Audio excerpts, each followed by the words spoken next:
Certa vez eu estava coordenadora de uma escola e estava na minha sala, de repente me chega um professor de matemática do oitavo ano, revoltadíssimo, pega suas coisas, atira na minha mesa e disse: "Eu não volto para aquela sala de aula".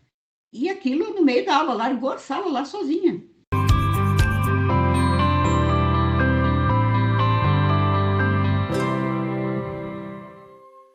E aí eu disse: "Um momento, o que é que está acontecendo? Por que ninguém presta atenção? Por que eles estão zoando na minha sala? Por que eu não consigo dar aula?". Eu disse: "Vamos lá, qual é o conteúdo que você está trabalhando?". "Ah, eu estou trabalhando, produto cartesiano". "Vamos lá, professor, o que é produto?". "Produto é resultado de alguma coisa". "Tá, e por que cartesiano?". "Por causa de Descartes". Você explicou isso para eles? É óbvio isso? Não é óbvio. Então, e é isso que você acaba de fazer, aqui entre nós, só estou eu e você aqui na sala, você pegou a sua autoridade, jogou fora. Você está colocando a sua autoridade para mim. Eu vou lá agora, dou conta desse recado, e como fica você? Como fica o respeito à sua pessoa, né? Vamos retomar isso. O que você acha da gente fazer um projeto em cima disso? Como assim? Um projeto. Vamos envolver mais professores? Vamos ver se os outros professores do oitavo ano, eles enfrentam essa dificuldade? Aí eu fiz uma pequena reunião com os professores, com a equipe que trabalhava com o oitavo ano, e a gente fez um projeto muito legal.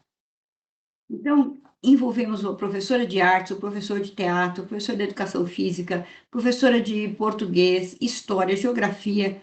Nós pegamos a pessoa de Descartes, localizamos a história dele, onde, que momento da história ele viveu, geograficamente, aonde estava inserido esse filósofo que aconselhava uma rainha, como era a personalidade, como era esse cara, né? Como é que foi essa pesquisa dele? Em artes foi desenvolvido um material que representava essa, esse produto cartesiano. Isso foi representado na quadra também, fisicamente na pessoa dos alunos.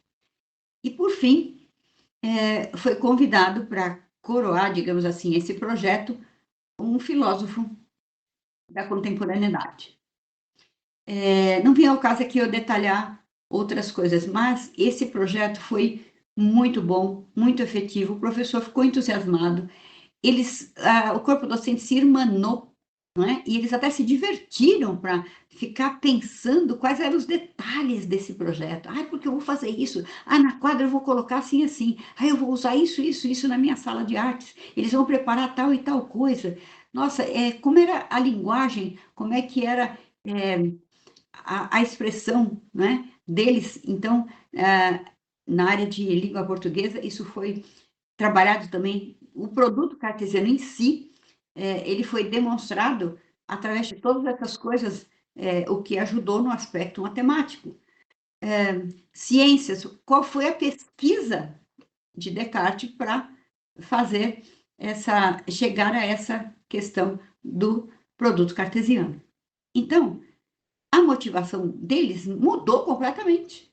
Por quê? Quanto mais vivências a gente puder fazer e quanto mais eles produzirem seus próprios materiais, eles vão respeitar, porque foram eles que fizeram. E vai ter um entusiasmo danado, como teve.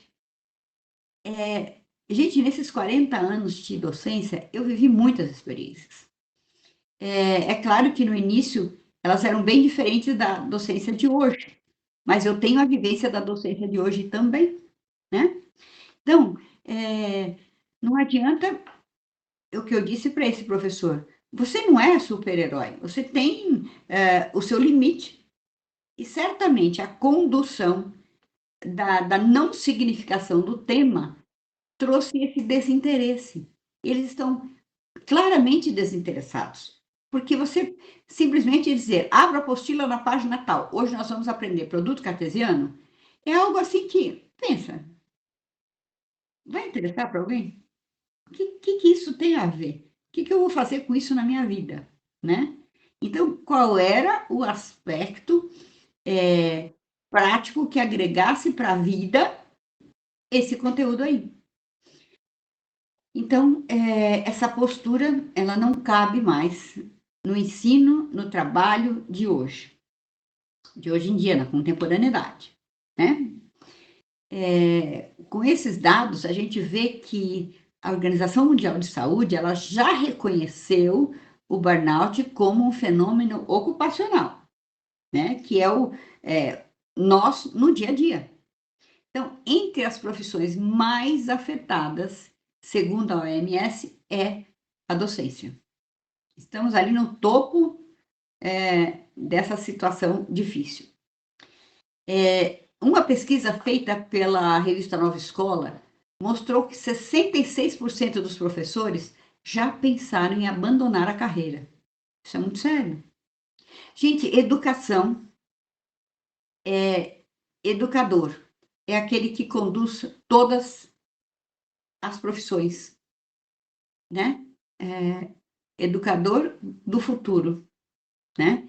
Educador de todos os profissionais. Começa em nós todo o aprendizado.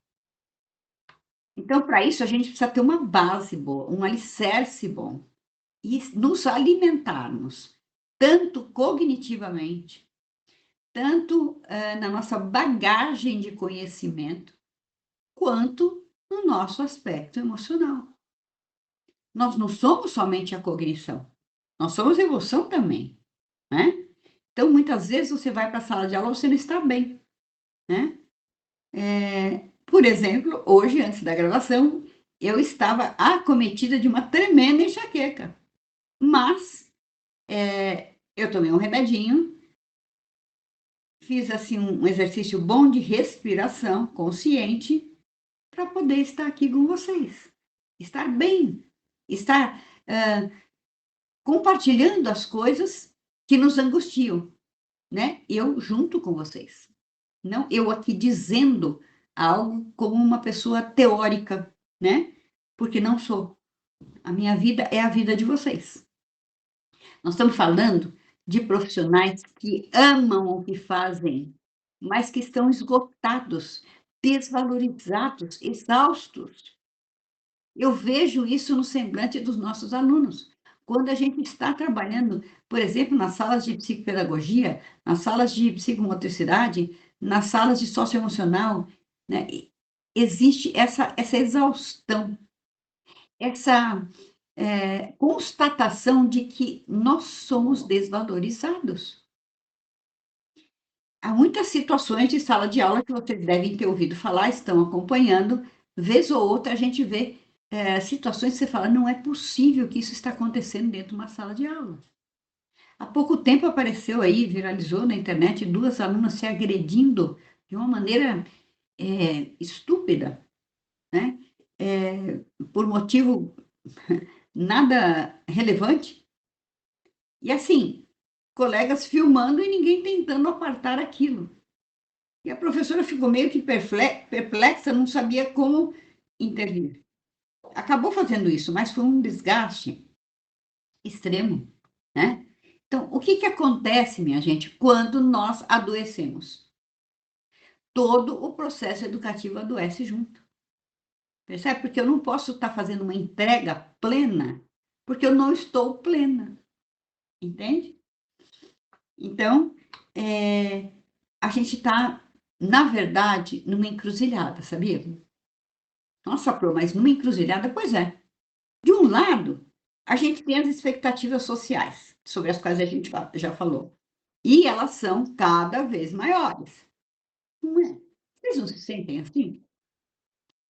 Do outro lado, a gente tem as condições reais, e elas são cada vez mais difíceis. Que condições reais são essas? O nosso cotidiano pedagógico, o nosso fazer pedagógico no chão da sala de aula. E envolve não somente a nossa atuação como mediadores, que nós falamos, como o tempo que antecede a pesquisa e o preparo dessas aulas, como o que a gente tem que prestar contas a respeito disso. A burocracia dos relatórios, das coisas que nós temos que preencher, né.